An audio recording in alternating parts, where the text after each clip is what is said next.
we open the book of Job not to find tidy answers, but to sit with honest questions about suffering and how God runs the world with quiet authority. Job begins with sudden loss of faithful life shattered, and a faithful voice asking why the innocent suffer while the larger world keeps turning around him. Friends bring neat theories of retribution, quick formulas that try to explain suffering, but their words ring hollow next to Job's raw grief and relentless questions. Job refuses easy consolation. He speaks with pain and faith, demanding that God account for suffering and refusing simplistic answers that avoid the heart of his loss. We see two opposing impulses: our hunger for control and explanation, and God's refusal to be reduced to human theories or tidy moral calculations. This opening invites us to hold grief and faith together, to keep questions open, and to allow wonder rather than collapse into false certainty or easy doctrine. When God answers, it is not with courtroom proof or a tidy argument, but with a poetic unveiling of the world that God governs with patient wisdom. God points to the seas, the creatures, the dawn, and the intricate rhythms of life, inviting Job to see wisdom that stretches far beyond human judgment or haste. The divine speech reveals order within mystery, showing a sustaining intelligence woven through creation that resists being reduced to human calculation and easy answers. Instead of legal proof, God displays the living world a courtroom, transformed into a gallery of creation, where meaning emerges through relationship and ongoing care.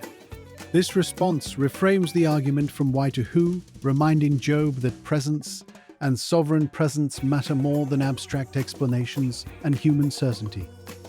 We are invited not only to seek reasons, but to behold a God who acts across vast scales with wisdom that calls forth wonder and humble listening. God's wisdom appears in the subtle complexity of ecosystems, the rhythms of seasons, and the small interdependence that sustains life beyond our control or design.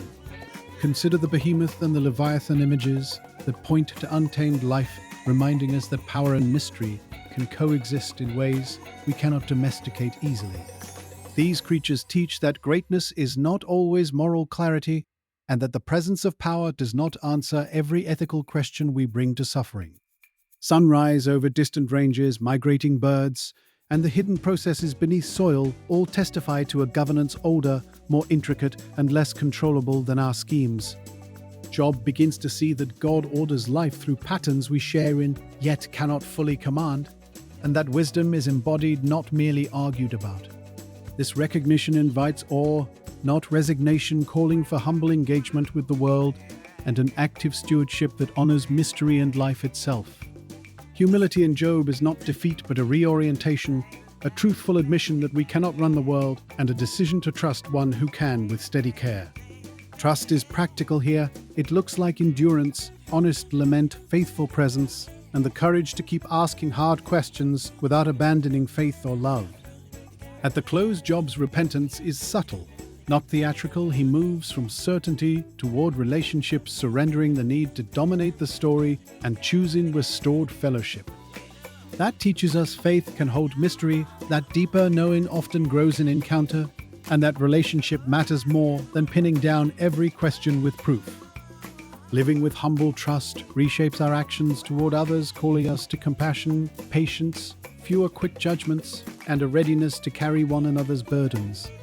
It frees us to serve amid uncertainty, to tend the vulnerable, to speak for the voiceless, and to steward creation with reverence rather than mere control.